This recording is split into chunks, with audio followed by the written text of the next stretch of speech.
لله حمدا كثيرا طيبا مباركا فيه مباركا عليه كما يحب ربنا ويرضى واشهد ان لا اله الا الله وحده لا شريك له واشهد ان محمدا عبده ورسوله يا ايها الذين امنوا اتقوا الله حق تقاته ولا تموتن الا وانتم مسلمون وبعد اللهم صل على محمد وعلى آله وأصحابه ومن تبعهم بإحسان إلى يوم الدين. وقال الله تعالى في القرآن الكريم الذين آمنوا وهاجروا وجاهدوا في سبيل الله بأموالهم وأنفسهم أعظم درجة عند الله وأولئك هم الفائزون. وقال نبي الله محمد صلى الله عليه وسلم في الحديث أنا بريء من كل مسلم يقيم بين المشركين. قالوا يا رسول الله لمن؟ قال لا ترائي نارهما أو كما قال رسول الله صلى الله عليه وسلم. Saudara-saudara seiman jamaah salat maghrib, musyawarah jihad yang salat berkah Allah Subhanahu wa taala yang semoga terus berkobar nyala jihadnya, semangat jihadnya di jalan Allah insyaallah. Walaupun sudah sepuh-sepuh ya, yang kecil sepuh-sepuh ya, yang muda cuma 1, 2, 3 orang. Alhamdulillah, bismillah. Hari yang ke-10 bulan Muharram, Allah Subhanahu wa taala mempertemukan kita di satu majelis yang mulia ini ya. Mudah-mudahan pertemuan kita ini menjadi bagian catatan amal kita, ibadah kita di sisi Allah Subhanahu wa taala. Amin. Salawat dan salam senantiasa kita sampaikan pada junjungan kita Nabi Muhammad sallallahu alaihi wasallam. Mudah-mudahan kita, keluarga kita kelak memenuhi syarat untuk mendapatkan syafaat Allah melalui Rasulullah sallallahu alaihi wasallam. Saudara-saudara seiman, hari ini kita akan membahas satu tema penting yang berkaitan dengan bulan Muharram, yaitu hijrahlah niscaya kamu mulia. Ya. Kok bisa emangnya harus hijrah? Ya. Baru kita bisa mulia. Ya, hijrah itu adalah wajib. Pindah itu wajib. Ya. Pindah itu wajib. Makanya di dalam satu ayat Allah Subhanahu wa taala di dalam surat At-Taubah ayat yang ke-20 Allah Subhanahu wa taala menyatakan alladzina amanu wa hajaru wa jahadu fi sabilillah bi amwalihim wa anfusihim a'dhamu darajatan indallah wa ulaika humul faizun. Dari ayat yang mulia ini kita mendapatkan satu hal, yaitu berkaitan dengan syarat untuk mendapatkan a'dhamu darajatan indallah, untuk mendapatkan derajat yang agung di sisi Allah. Setiap pribadi pasti ingin memiliki derajat yang agung di sisi Allah Subhanahu wa taala. Ya. Maka dari ayat ini Allah menetapkan 3 syarat yang harus dimiliki oleh seseorang, yang harus kita miliki manakala kita ingin mempunyai derajat yang tinggi di sisi Allah. Allah Subhanahu wa taala menyatakan alladzina amanu yang pertama, yaitu orang-orang yang beriman. Insya Allah ya, kita, keluarga kita ya sudah termasuk itu, yaitu menjadi orang-orang yang beriman. Tapi tentu tetap berharap kepada Allah Subhanahu wa taala semoga iman kita, iman keluarga kita diterima oleh Allah Subhanahu wa taala. Ya. Tentu kalau dikupas ya bisa 1 semester bahas tentang keimanan saja gitu ya. Kemudian berikutnya adalah wahajaru, dan mereka kemudian berhijrah. Ya. Kalau sudah menjadi orang yang beriman, maka dia harus hijrah. Ya. Harus hijrah. Nah, hijrah inilah yang nanti akan kita tekankan pembahasannya. Setidak-tidaknya saya kenalkan bahwa Imam Ibnu Qayyim al-Jauziyah membagi hijrah itu menjadi 2. Yang pertama adalah hijrah badan, yang kedua adalah hijrah hati. Ya. Sedangkan Syekh Utsaimin rahimahullah ta'ala membagi juga dua, cuma beda istilah saja. Yang pertama adalah hijratul makan. Ya. Hijratul makan itu adalah hijrah tempat.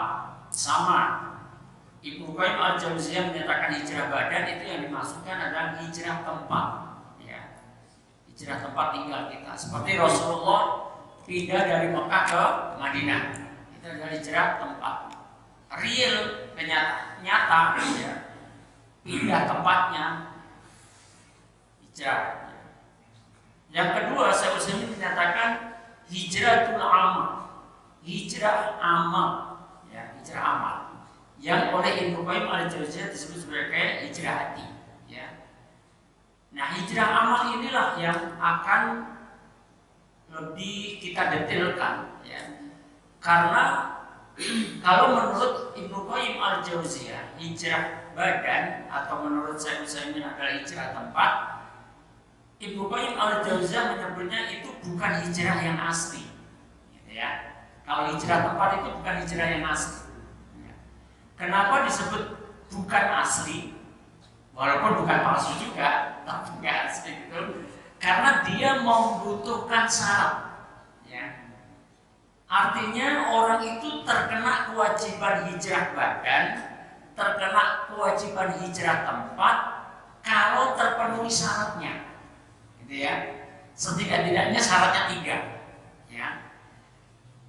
Kalau saya pancing begini, apa kira-kira sebabnya Rasulullah SAW diperintahkan oleh Allah untuk hijrah dari Mekah ke Madinah atau ke Yatsrib sebelum itu, ya, kemudian berubah menjadi Madinah? Apa kira-kira sebabnya? Apa sebabnya?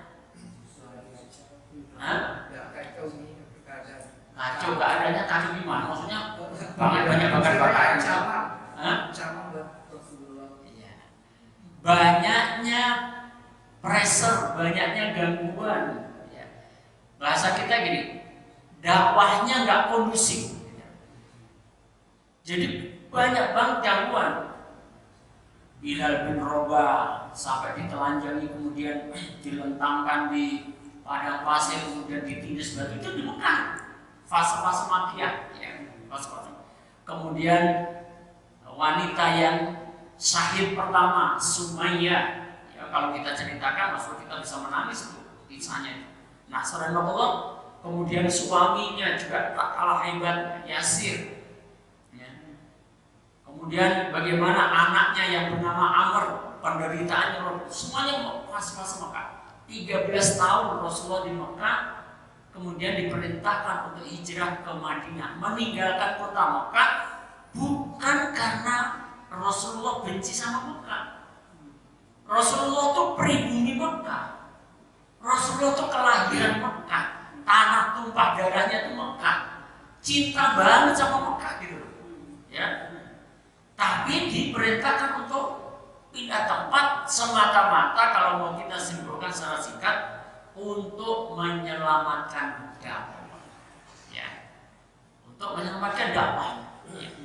Nah, saudara seiman, maka oleh sebab itu kalau kita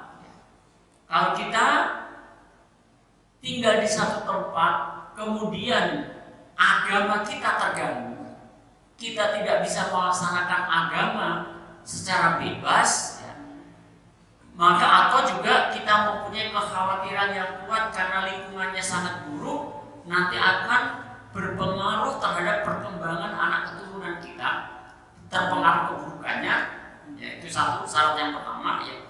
Kemudian yang kedua, syaratnya untuk hijrah tempat atau hijrah badan itu kalau kita mempunyai kemampuan, ya. Tentu saudara Allah, kalau Rasulullah bagaimana? Apakah mampu? Iya. Kalau Allah perintahkan, tentu Rasulullah dan para sahabat pasti mempunyai kemampuan, dan terbukti memang mampu hijrahnya, ya. Ada kemampuan untuk memiliki tempat baru, berarti dari segi finansialnya ada, kalau mau bahasa kita gitu, ya, finansialnya ada untuk beli rumah baru, rumah tempat tinggal lama lingkungannya buruk, kemudian punya uang untuk beli rumah baru. Dan syarat yang ketiga, mampu mendeteksi tempat mana yang lebih baik untuk pindah. Tidak sekedar mampu beli, ya, tapi beli itu harus beli di tempat yang lebih baik lingkungannya dibanding dengan tempat tinggal kita sekarang gitu, ya. Maka kalau 3 syarat itu terpenuhi pada diri kita, sekali lagi agama kita terganggu, lingkungannya karena buruk, bisa-bisa anak keturunan kita terpengaruh keburukannya, kemudian kita memiliki uang untuk beli rumah baru gitu, tempat tinggal baru gitu ya, atau kalau nggak beli ya kontrak, pokoknya ada kemampuan finansial ya. Kemudian mampu dalam mendeteksi tempat mana yang lebih baik untuk tempat tinggal ya, supaya agama kita bisa terlaksana dengan baik, anak-anak kita juga perkembangan jiwanya baik. Titik ini mumpung majelis laki-laki ini, titik pesan juga. Hati-hati dengan jalan besar Wisma Asri, jalan utama Wisma Asri, perkembangannya sangat buruk, ya, sangat buruk. Bukannya nggak boleh usaha, tetapi menjadi tempat tongkrongan anak-anak ini loh. Jadi kan punya tetangga loh, baru ya, yang di banyak tukang sate, nggak peduli malam Jumat, nggak peduli, rame banget itu. Coba dideteksi sampai jam berapa. Bagaimana kalau yang ikut di dalamnya itu ternyata keluarga kita? Ternyata kita tuh juga mati rasa gitu. Jika tidak peduli, padahal kita sudah dapat berita fenomena Cintayong yang tadinya cuma catwalk di di Zebra Cross, akhirnya lama-kelamaan menjadi kumpulan LGBT. Saya tidak menuduh tempat itu akan menjadi seperti itu. Tapi kalau kita tidak cermati, bisa itu terjadi seperti itu. Siapa yang ngawasin coba? Kumpul-kumpul sampai larut malam, bahkan kalau saya berangkat misi kajian subuh pagi akad, itu banyak itu. Coba gimana? Lingkungan apakah terus dibiarkan memburuk? Ya terserah. Kita sebentar lagi mati. Halo? Bagaimana dengan anak keturunan kita? Harus kita perhatikan. Nah, saudara-saudara, baik. Maka itu hijrah yang tidak asli, memenuhi syarat itu, maka kita harus hijrah. Nah, saudara seiman, sedangkan hijratul amal atau hijrah hati tidak terikat oleh waktu dan tempat. Akan terus sepanjang hayat di kandung badan, maka wajib melakukan hijrah hati, wajib melakukan hijrah amal. Ya, kita akan jelaskan. Masih pada surat At-Taubah ayat 20, untuk mencapai Allah darajatan indallah, mencapai keagungan derajat kita di sisi Allah, syarat yang ketiga adalah wajahadu fi sabilillah. Setelah beriman, hijrah, maka kita harus jihad. Tapi tolong jangan salah paham dulu, ya. Nanti ini ustadznya mulai radikal nih. Al-jihad mulai diajarin radikal. Ngapain pakai nama al-jihad kalau nggak mau bahas jihad? Kalau dihapus saja nama al-jihadnya kalau nggak mau ngomongin jihad. Setuju Pak? Setuju yang mana? Setuju ngomongin jihad atau setuju dihapus namanya al-jihad? Masya Allah. Oh, berani label al-jihad, masa nggak berani ngomongin jihad? Halo? Nah, saudara seiman, kan jihad banyak. Apa ini maknanya? Banyak tingkatannya. Bapak-bapak dan ibu duduk sekarang bermajelis ilmu seperti ini juga dalam rangka jihad fisabilillah. Bi amwalihim wa anfusihim, dengan harta, dengan jiwa. Nih Mas Heri nih dari Babulan Indah nih, ya. Kira-kira kesini mengeluarkan harta nggak? Mengeluarkan harta nggak beli bensin itu. Emang bensinnya nggak kurang kalau pertalite sekarang ya? Nah, emang bahan bakarnya nggak berkurang, itu motornya berkurang.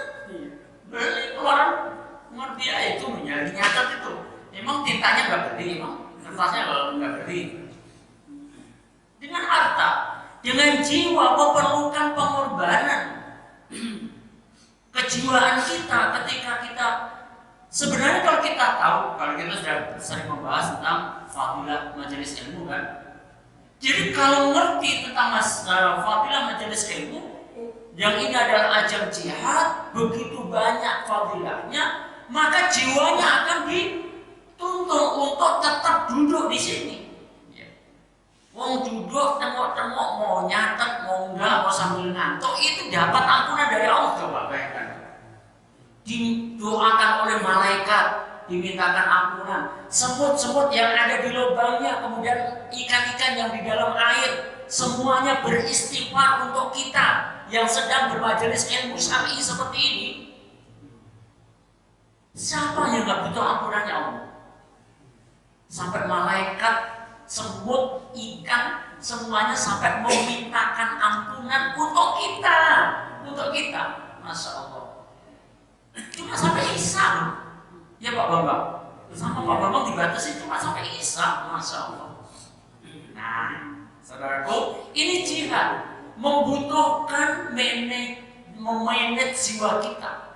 Jangan jiwa kita kemudian termasukin was-was syaitan. Padahal hanya sejenak duduk dapat fadilah, dapat ilmu, dapat fadilah yang luar biasa. Ya. Kan ketika kita iktikaf sambil iktikaf secara umum ya, kita tinggal sebentar di satu tempat sambil zikir. Ini namanya zikir nih. Nunggu waktu sampai isya kan kita. Bukankah ada doanya malaikat? Ada. Ya Allah ampunilah dia, ya Allah terimalah tobatnya dia, ya Allah rahmatilah dia. Terus itu malaikat sampai nanti isya. Subhanallah, kurang ompor sebenarnya. Nah, saudara seiman, jihad ini adalah jihad juga. Walaupun juga jihad bermakna sampai kalau Allah memang menentukan takdirnya untuk kita ketemu zaman. Makna jihad dalam makna kita perang yang mesti harus terjadi gitu. Ya. Apa memang harus dihapus hadis Rasulullah yang membicarakan tentang perang akhir zaman? Mau dihapus itu hadis itu? Ya kufur kita kalau menghapus hadis itu. Kalau kita nggak mengimani hadis itu ya kufur. Kan Rasul sudah memberitakan bahwa nanti akan terjadi perang akhir zaman. Kaum muslimin dipimpin oleh Imam Mahdi dan orang-orang kafir dipimpin oleh Dajjal. Itu jelas, ya, mesti terjadi peperangan itu. Nah, baik, itu jihad. Jadi beriman, hijrah, jihad, baru a'dhamu darajatan indallah. Maka orang yang seperti itu akan mendapatkan derajat yang agung di sisi Allah Subhanahu. Baik, saudaraku, sekarang kita akan bicara tentang hijrah. Sejauh mana kepentingan hijrah yang pertama, hijrah tempat. Ya. Tentu saudaraku seiman, kita berangkat dari sebuah hadis Rasulullah SAW untuk menimbang sejauh mana pentingnya kita hijrah tempat. Hijrah tempat tadi, hijrah yang tidak asli menurut Ibnu Qayyim al-Jauziyah. Kenapa disebut tidak asli? Karena membutuhkan syarat. Ada 3 dari syaratnya. Kalau tempat tinggal kita lingkungannya buruk, kemudian ini kita punya duit untuk pindah dan tahu tempat pindah yang lebih baik, maka kita wajib hijrah.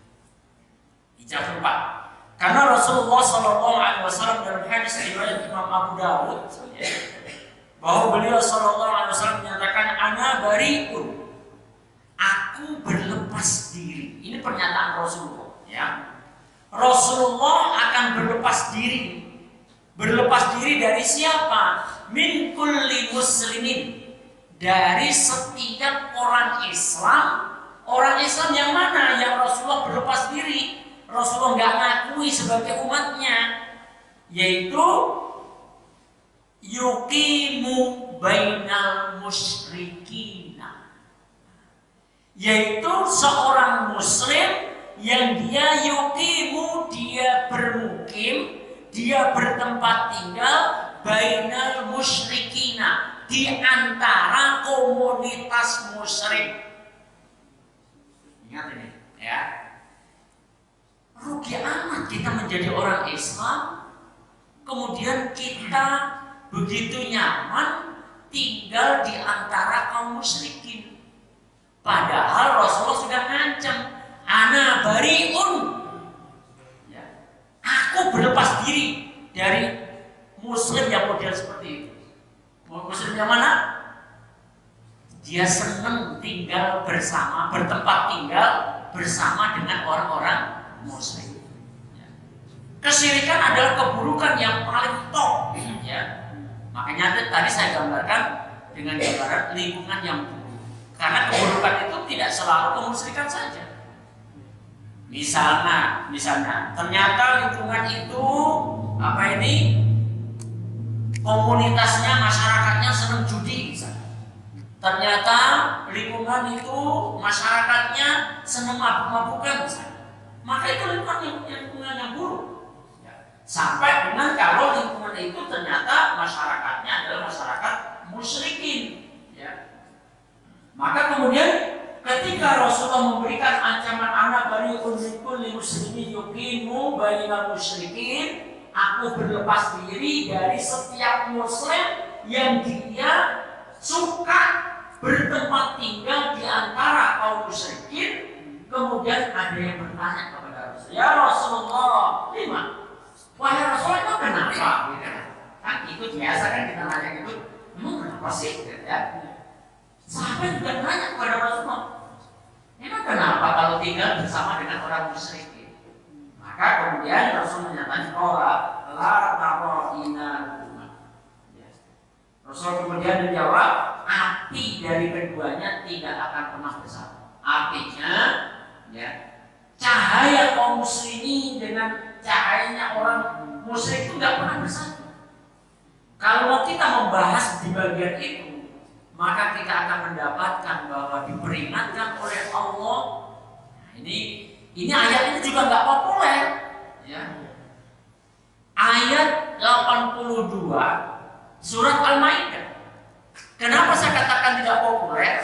Karena ayat ini Allah memberitahu kepada kita bahwa ada dua kelompok manusia yang mempunyai sikap permusuhan.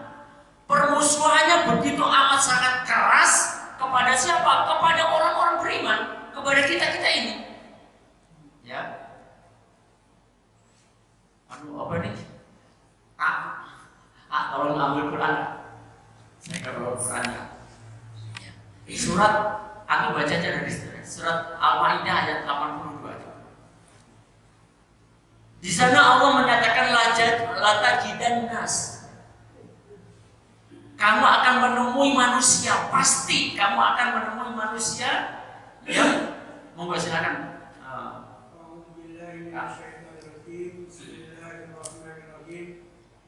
Latajidanna asyaddan nasi adawatan lil ladzina amanu yahuda wal ladzina asyraku wa latajidanna aqrabahum mawaddatan lil ladzina amanu alladzina qalu inna nasara dzalika bi anna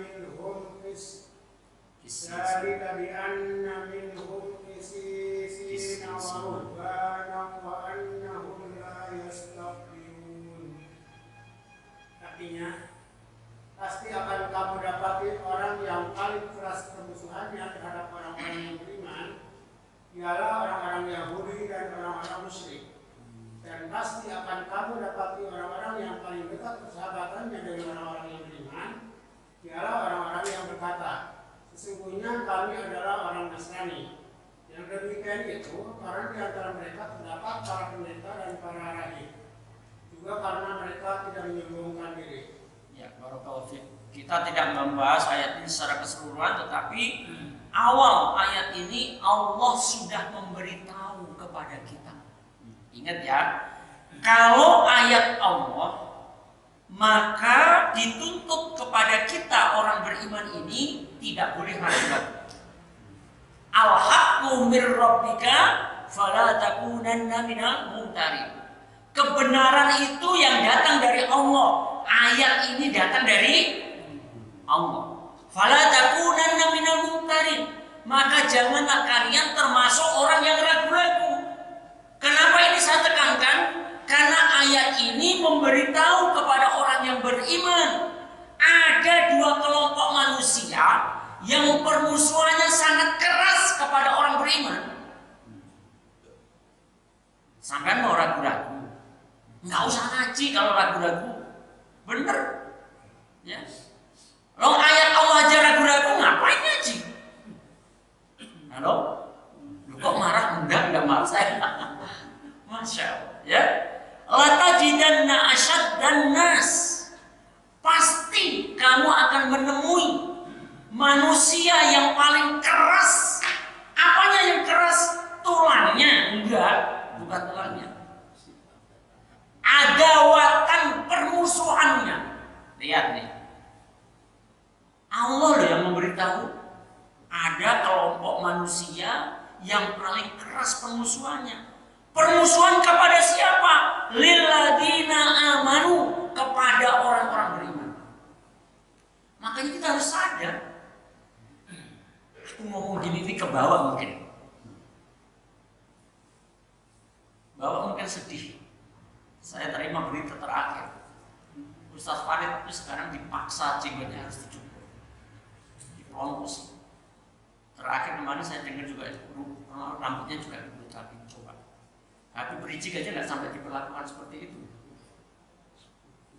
Insya Allah, ya Allah, memperlakukan ulama sampai seperti itu. Mudah-mudahan Allah yang membalas. Latajidanna asyaddan nasi adawatan lil ladzina amanu. Siapa itu kelompok manusia yang paling keras permusuhan kepada orang beriman? Al-Yahud wal ladzina asyraku.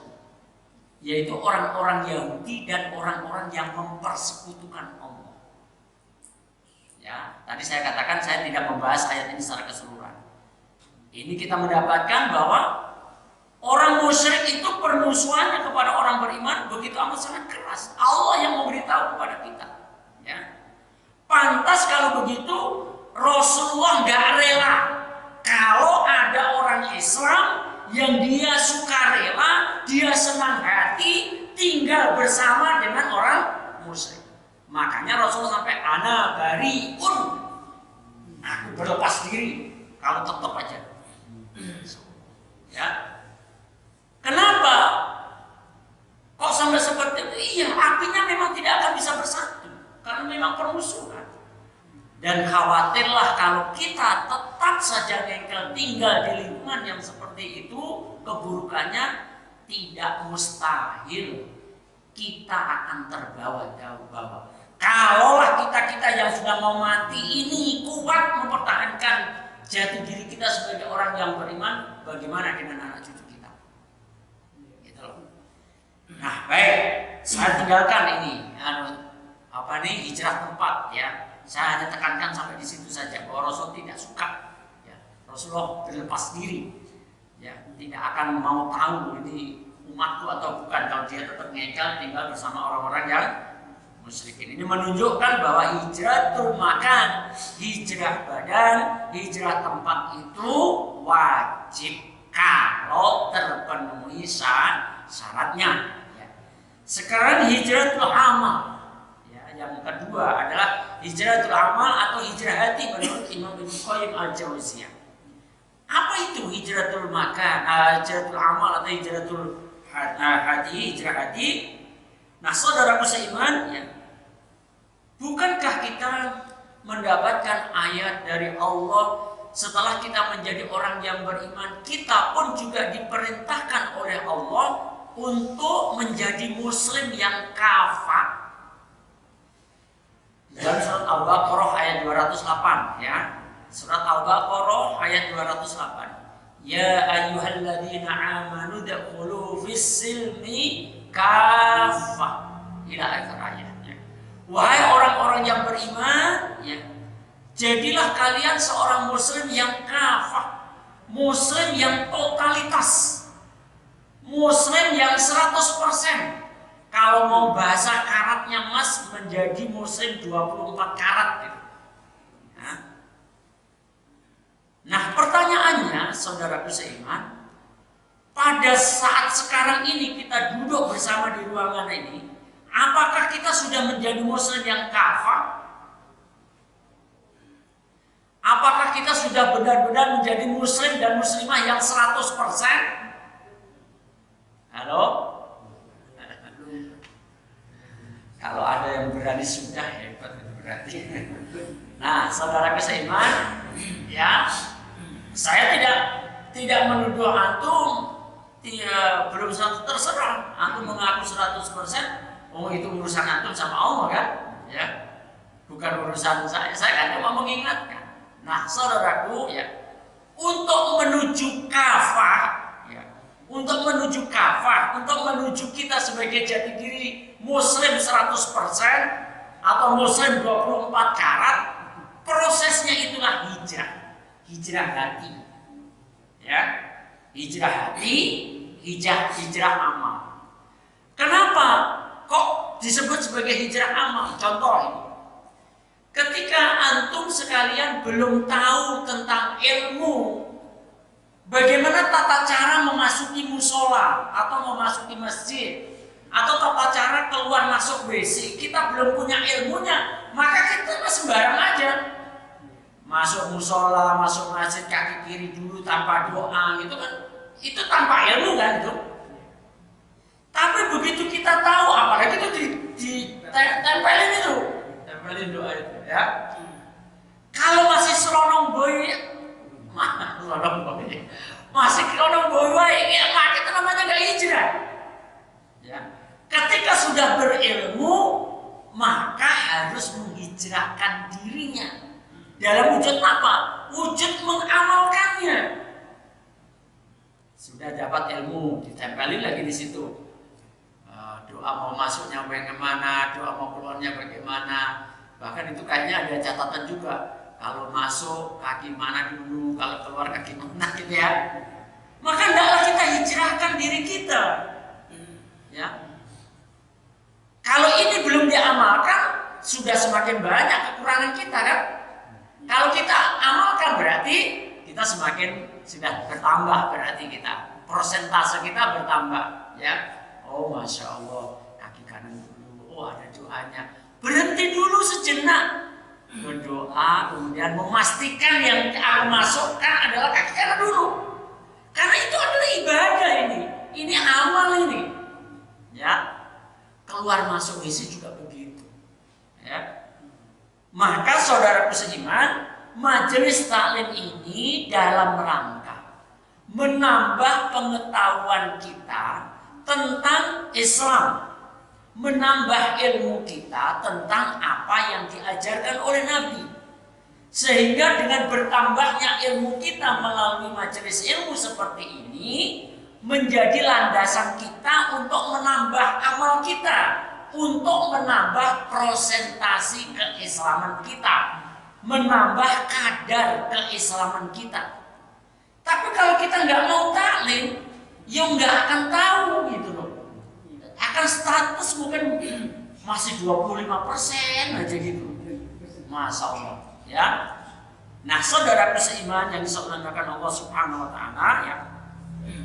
Maka di dalam satu ayat Surat Al-Ahzab ayat yang ke-36, Allah Subhanahu wa taala menyatakan, "Wa ma kana lil mu'minin wa la mu'minatin idza qadallahu wa rasuluhu amran ay yakuna lahumul khiyaratu min amrihim wa may ya'sillaha wa rasulahu faqad dhalla dhalalan mubina." Surat Al-Ahzab ayat 36. Surat ke-33 ayat 36. Wa ma kana lil mu'minin wa la mu'minatin, tidak pantas, enggak elok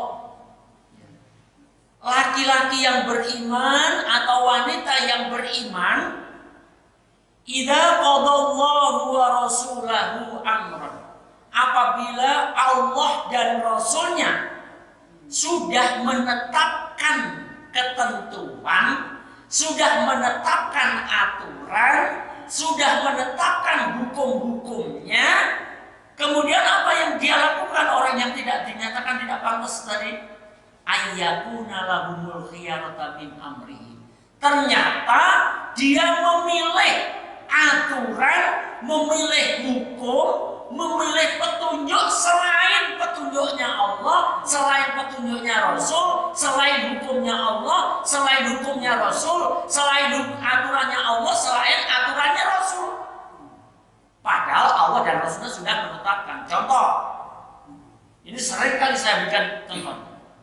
Contoh hukum waris misalnya. Ya, hukum waris, peraturan tentang pembagian waris. Ketahuilah, hukum waris, aturan tentang waris adalah satu-satunya aturan Allah yang dinyatakan oleh Allah di dalam ayat Al-Quran secara rinci. Ya, secara rinci. Kalau kita ditanya, amal kita yang akan ditimbang pertama kali amal sholat kan? Amal sholat, iya amal sholat. Pertanyaan berikutnya, apakah bab amal sholat yang akan ditimbang pertama kali oleh Allah, apakah dirinci oleh Allah di dalam Al-Quran? Enggak. Cuma perintahnya cuma aqimi sholat, cuma begitu. Di dalam Al-Quran tidak ada petunjuknya untuk bagaimana cara sujudnya, bagaimana cara rukuknya, apa yang dibaca dalam rukuk sujud, bagaimana doa iftitah. Nggak ada di dalam Al-Quran. Halo? Adanya di dalam hadis. Adanya di dalam hadis. Tetapi kalau hukum waris, Allah menjadikan ayat rinci sepersekian. Kalau mati dalam keadaan kalala, mati kalala itu adalah mati tapi nggak punya sanak famili, mati dalam kondisi sendirian statusnya ya. Istri nggak punya, tentu anak jadi nggak punya, saudara juga sudah nggak ada, orang tua juga sudah nggak ada. Itu namanya mati kalala. Padahal dia orang kaya, terus hartanya kemana? Diatur oleh Allah di dalam Al-Quran. Sampai rinci seperti itu. Tapi Rasulullah menyatakan bahwa hukum Allah yang akan ditinggalkan oleh umatnya yang pertama adalah hukum waris. Nah, Allah sudah menetapkan begitu. Apakah kita masih mau memilih aturan menurut hawa nafsu kita? Adulah, jelimet dah, bagi sama rata aja. Kamu ini hambanya hawa nafsu atau hambanya Allah sebenarnya? Kalau hambanya Allah ngaku beriman, seharusnya kalau Allah sudah menentukan, Rasulullah sudah menjelaskan, ya itulah hukum kita harusnya. Itulah aturan kita. Karena dalam ayat ini ada ancamannya loh Pak. Kalau kita tetap memilih hukum selain hukumnya Allah, aturan selain aturannya Allah dan Rasulnya, faqad dhalalan mubina, maka orang itu tersesat dengan kesesatan yang nyata. Ini Allah yang menyatakan sesat ya. Kalau kita yang menyatakan Seno tersesat, yuk barangkali saya karena mangkal sama Seno aja. Atau barangkali saya nggak sepaham dengan Seno, jadi saya ngatain Seno sesat. Itu kan nggak objektif. Tapi kalau Allah yang menyatakan sesat, mesti sesat benar. Kalau sudah sesat, tempatnya di mana kira-kira? Inilah saudara imam. Jadi ini kita butuh hijrah. Karena ketika kita memiliki keilmuannya, kemudian kita mengamalkan, maka kualitas keislaman kita meningkat, ya, ketakwaan kita meningkat, maka berarti bertambahlah kemuliaan kita di sisi Allah Subhanahu wa Ta'ala. Nah, saudara bisa iman yang disampaikan Allah Subhanahu wa Ta'ala, hijrah itu amal, hijrah hati ini meliputi dua yang dibahas oleh Imam Ibnu Qayyim al-Jauziyah. Karena memang ada istilah hijrah kepada Allah dan Rasulnya, ya. hijrah kepada Allah dan Rasul sebagaimana yang dinyatakan dalam hadis yang diriwayatkan oleh Umar bin Khattab radhiyallahu anhu berkaitan dengan innamal a'malu binniyat itu loh. Ya. Hadis itu kemudian di dalamnya membicarakan tentang hijrah, ya. Innamal a'malu binniyat wa innamal likulli imri'in nawa faman kanat hijratuhu ila Allah wa rasulih. Nah ini ya. Faman kanat hijratuhu ila Allah wa rasulih. Siapa saja yang hijrah kepada Allah dan Rasulnya, fa hijratuhu ila Allah wa rasulih. Maka hijrahnya kepada Allah dan Rasul. Maksudnya adalah kalau niat kita hijrahnya itu hijrah kepada Allah dan Rasul, maka kita mendapatkan nilai di hadapan Allah dan Rasulnya. Emangnya ada orang yang hijrah niatnya bukan kepada Allah dan Rasulnya? Ada. Kalau nggak ada, ngapain diomongin oleh Rasulullah? Lanjutannya adalah faman kanat hijratuhu lid dunya yusibuha aw imra'atin yatazawwajuha, ya. Dan jika seseorang itu niat hijrahnya adalah karena urusan dunia, kalau terjadi perpindahan tempat, kamu pindah ke tempat sana biar dagang saya di sana laris, katanya. Biar ekonomi saya biar lebih baik. Oh, itu urusan dunia itu. Atau karena ngejar wanita, karena di sini diceritakan oleh Rasulullah. Atau karena dia motivasinya niatnya karena pengen mengejar wanita, karena kisahnya adalah ada seorang pemuda yang ikut hijrah Rasulullah tapi bukan karena Allah dan Rasulnya. Kenapa dia ikut hijrah Rasulullah ke Yatsrib, ke Madinah? Karena dia lihat gadis yang diincernya ternyata ikut hijrah Rasulullah. Kalau dia nggak ikut hijrah, maka dia nggak akan dapat gadis tadi. Namanya Ummul Qais. Makanya pemuda tadi mendapatkan julukan pemuda Ummul Qais, karena dia pindah hanya sekedar mengejar wanita yang namanya Ummul Qais, ya. Maka dia ya hanya mendapatkan nilai ilama hajaro ilaihi, ya. Dia ya akan mendapatkan nilai seperti yang dia niatkan. Nah, saudaraku seiman, maka bisa ya.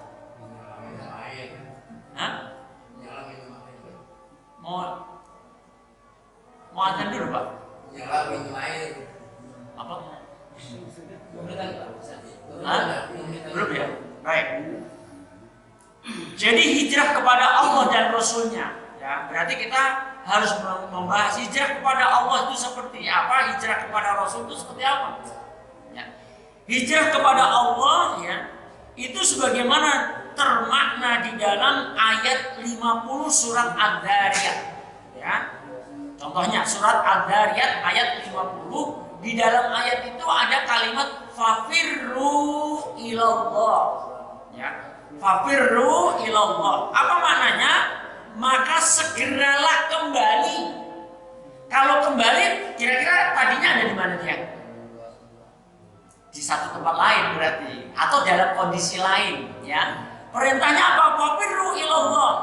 Maka segeralah kembali mentaati Allah. Berarti seruan ini kepada orang yang tadinya belum mentaati Allah. Nah, saudara, maka diseru untuk kembali kepada Allah, kembali mentaati Allah. Jangan terus menjadi orang yang tidak taat kepada Allah. Bagaimana caranya kita taat kepada Allah? Wujudnya apa? Ya kita mengikuti, tunduk patuh kepada aturan-aturannya Allah. Itulah hijrah kepada Allah. Sekarang saya tanya, tadi kan saya nanya, kita sudah ada yang Islamnya kafah. Ya, saya tanya sekarang, aturan Islam itu, aturannya Allah itu ada di mana? Dalam Al-Quran, ya. Aturannya Allah itu ada di dalam Al-Quran 30 juz, 114 surat, terserah mau dihitung ayatnya berapa, ya. Apakah kita sudah menguasai semuanya? Kalau menguasainya saja belum semuanya, lebih lagi kalau saya tanya, apakah kita sudah mengamalkan 100% Al-Quran itu? Itulah Islam. Itulah Islam. Ya. Quran itu adalah Islam, aturan Islam. Makanya kalau kita memang pengen disebut sebagai muslim yang kafah, ya totalitas kita tunduk kepada peraturan Allah yang ada di dalam Al-Quran. Jalannya adalah kita bermajelis ilmu untuk menambah pengetahuan ilmu kita tentang aturan-aturan Allah, kemudian mendorong kita untuk mengamalkan hijrah kepada Allah. Nah, termasuk hijrah kepada Allah itu juga meninggalkan larangan-larangan yang telah ditetapkan oleh Allah. Karena Rasul menyatakan al-muhajiru man hajara ma nahallahu anhu. Orang yang hijrah itu adalah orang mereka yang meninggalkan larangan-larangan Allah atas dirinya. Ya, monggo silakan. Kita jeda sedikit ya untuk mendengarkan azan, nanti kita lanjutkan dikit.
Bismillahirrahmanirrahim. Alhamdulillahirabbil alamin. Allahumma shalli ala Muhammad wa ala alihi wa sahbihi wa man tabi'ahum bi ihsan ila yaumil din wa ba'd. Kita lanjutkan dikit ya, tentu daripada tanggungnya kita selesaikan saja ya.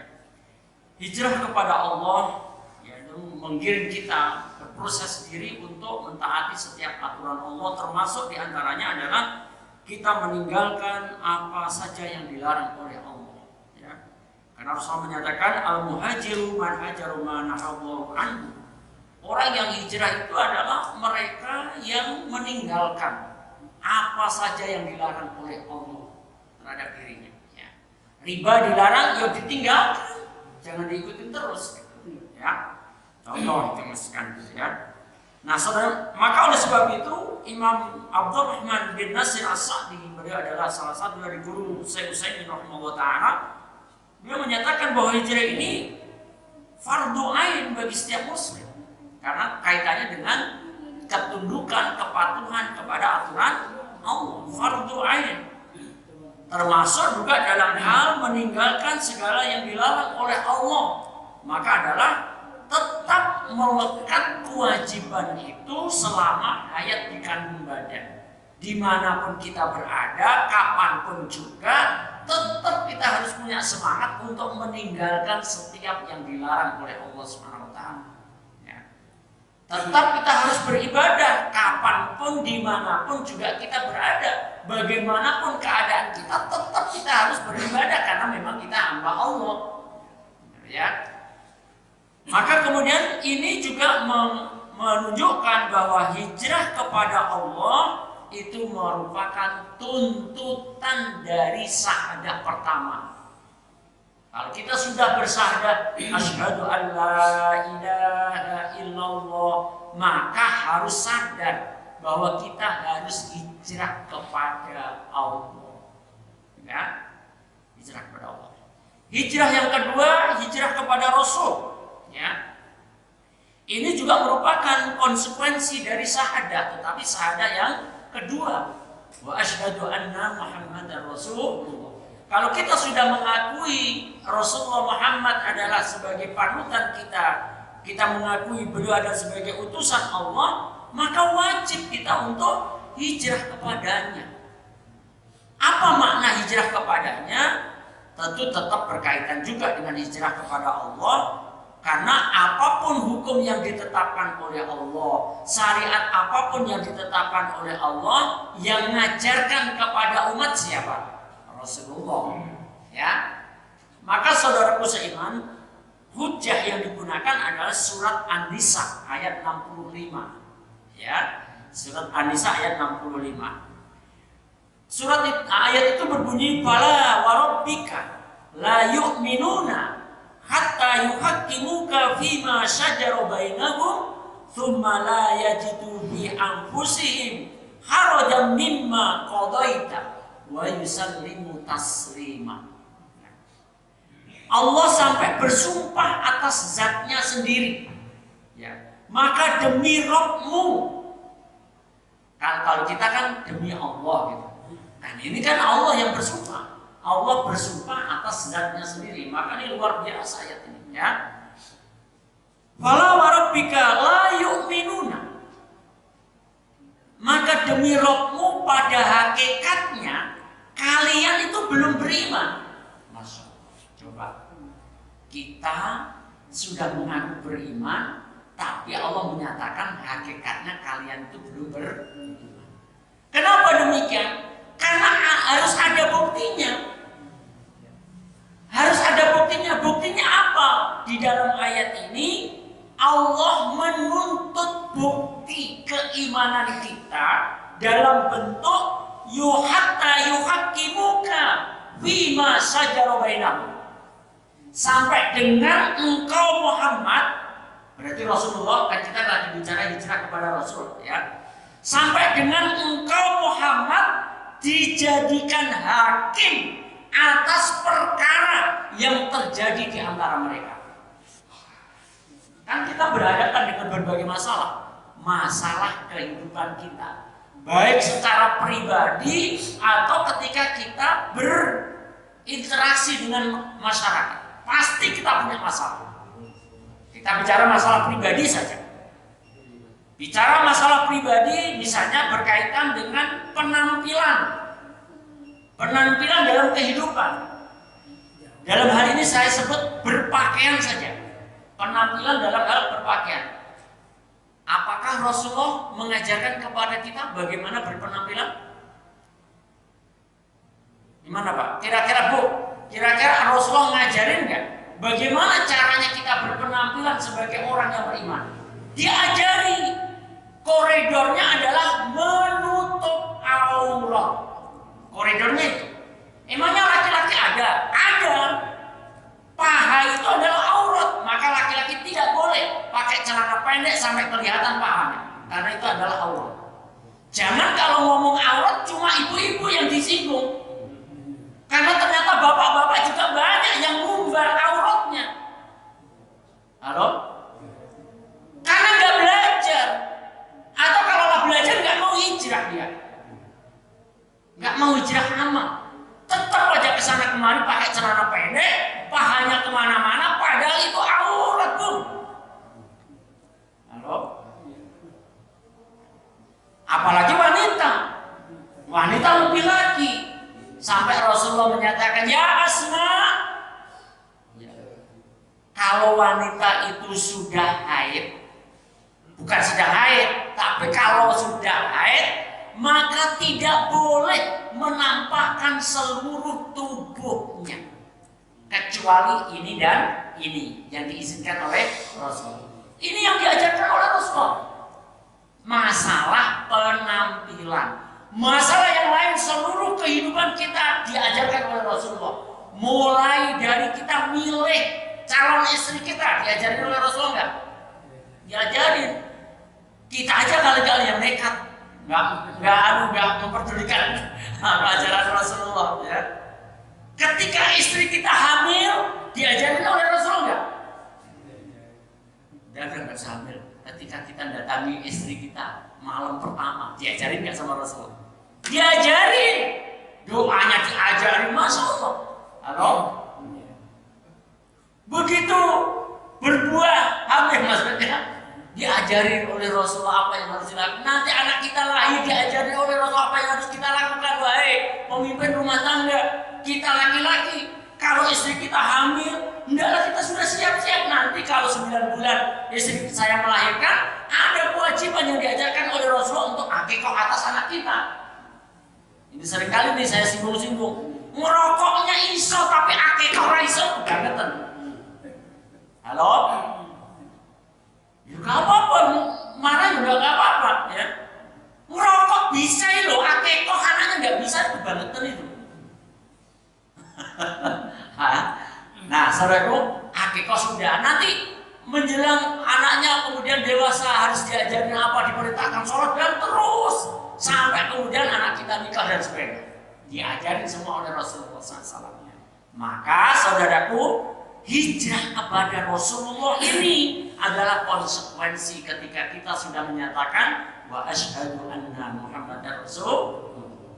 Makanya diukur oleh Allah ketika kita mengaku menjadi orang yang beriman, ayo buktikan.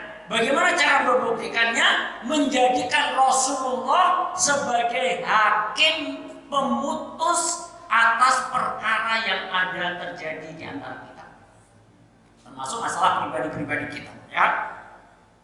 Kalau kemudian Rasulullah sudah menyampaikan keputusannya, Rasulullah sudah menyampaikan hukum-hukumnya Allah, Rasulullah sudah menyampaikan aturan-aturannya Allah, bagaimana lagi yang dituntut kepada kita? Kemudian kita dituntut supaya tsumma la yajidu fi anfusihim. Kalau Allah, kalau Rasulnya sudah memberikan aturan, Rasulullah sudah mengajarkan aturan dari Allah, maka tidak boleh keberatan dalam hati kita. Nah, ini ukuran iman ini. Artinya kita harus menerima aturan-aturan yang diajarkan oleh Rasulullah. Apa cuma cukup menerima? Halo? Apa cukup menerima? Cukup mengilmui saja? Enggak. Dituntut berikutnya apa? Wa yusallimu taslima. Taslim, patuh. Artinya dilaksanakan itu aturan itu. Pak, kan sebenarnya hakim ini kan ada di kehidupan kita juga kan, di pengadilan itu. Saya berikan ilustrasi. Kalau bapak sedang berperkara tentang rumah tempat tinggal, yang rumah tempat tinggal yang antum pakai sekarang, tahu-tahu digugat orang misalnya, contoh misalnya, kemudian sampai ke pengadilan ternyata bapak dikalahkan. Kan harusnya meninggalkan rumah itu kan, tapi karena bapak merasa rumahku kok. Seandainya bapak tetap kekeh tempat tinggal di situ, nggak mau keluar dari rumah, kira-kira apa yang dilakukan oleh negara? Dalam hal ini, eksekutor, jaksa biasanya, apa yang dilakukan? Dieksekusi. Kalau bapak sudah dikalahkan, kemudian keputusan hakimnya sudah mempunyai kekuatan hukum yang tetap, inkrah namanya. Ya karena saya sarjana hukum, saya ngerti itu. Inkrah sudah mempunyai ketetapan hukum, ya. Kok jenengan tetap aja kekeh tinggal di situ? Aku yakin bapak akan diseret keluar. Dieksekusi namanya. Barang-barang bapak akan dikeluarkan semuanya dengan paksa. Bapak harus meninggalkan rumah ini karena bapak sudah dikalahkan di pengadilan. Pun juga begitu pengadilan Allah nanti. Allah sudah menetapkan aturannya, Rasulullah sudah ngajarin, ternyata bapak nggak taslim, maka lihat nanti akibatnya di akhirat pasti akan dieksekusi oleh Allah, pasti akan dipaksa oleh Allah kemana? Ke neraka. Karena orang yang tidak taat tadi, faqad dhalalan mubina. Inilah pentingnya bahasan hijrah. Maka dengan semangat hijrah kita kepada Allah dan Rasulnya, itu akan menjadikan kita mulia di sisi Allah. Ya. Sekarang obatnya yang terakhir. Kan kita tadi sudah sepakat kita belum 100% kan? Terus di mana dong nasib kita? Nah, di dalam surat An-Nisa ayat 100.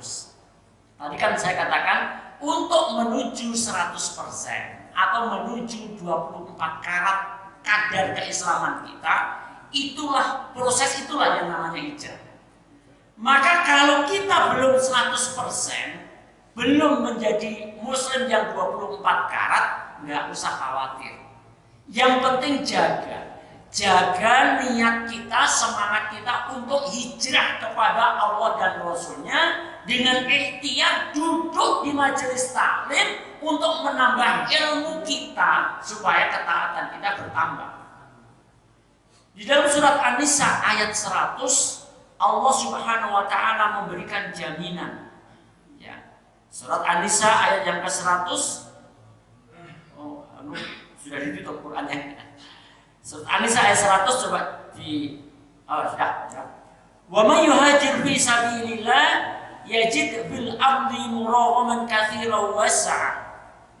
Kita tidak membahas bagian ayat itu karena itu kaitannya dengan hijratul makan, hijrah tempat.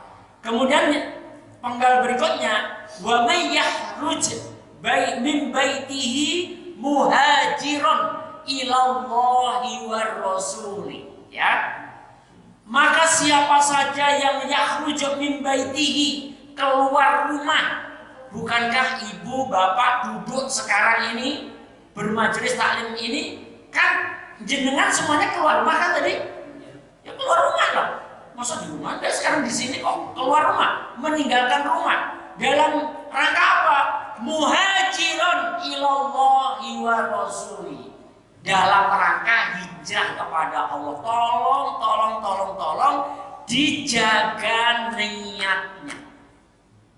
Duduk di sini ini bukan karena menghindari masalah di rumah, tapi duduk kita di sini dalam rangka hijrah kepada Allah dan Rasulnya. Menuntut ilmu itu adalah hijrah kepada Allah dan Rasulnya. Tapi bagaimana kalau kajian-kajian kita yang kita ikuti ternyata belum bisa mengantarkan kita menjadi 100%? Belum kapan? Lihat ini. Allah kemudian melanjutkan, "Tsumma yudrikhul mautu." Kemudian belum sampai tujuan, maksudnya belum sampai kafah, belum sampai 100%, belum sampai 24 karat, ternyata keduluan mati.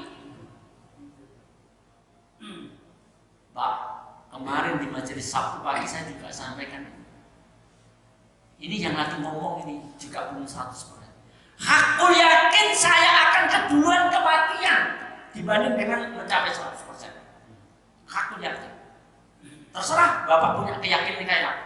Tapi saya pribadi, aku yakin akan keduluan kematian padahal saya belum 100%. Tapi saya berusaha untuk menjaga niat saya untuk hijrah kepada Allah dan Rasulnya. Apa yang dijanjikan oleh Allah kalau belum 100%, ternyata sudah keduluan mati. Faqad waqa'a ajruhu ilallah. Maka sungguh telah tetaplah pahala di sisi Allah. Allahu Akbar. Jaga niat kita untuk hijrah kepada Allah dan Rasulnya setiap saat. Maka kalaulah takdir Allah tentang kematian itu mendahului menjumpai kita padahal kita belum 100%, Allah sudah janji faqad waqa'a ajruhu Allah. Maka sungguh telah tetaplah pahala di sisi Allah. Kalau sudah tetap pahala di sisi Allah, itulah kunci kemuliaan kita. Semoga Allah Subhanahu wa Ta'ala terus menjaga semangat kita, semangat keluarga kita, semangat jamaah al-jihad, musola al-jihad untuk hijrah kepada Allah dan Rasulnya, dan mudah-mudahan itulah niat yang menghantarkan kita untuk mendapatkan pahala dari Allah Subhanahu wa Ta'ala. Akhiru da'wan alhamdulillahirabbil alamin wa sallallahu nabiyina Muhammadin sallallahu alaihi wasallam. Langsung saja kita cukupkan kajian kita dengan kifaratul majlis. Subhanallah wa bihamdika asyhadu an la ilaha illa anta astaghfiruka wa atubu ilaik. Tarik salam untuk keluarga semua di rumah. Assalamualaikum warahmatullahi wabarakatuh.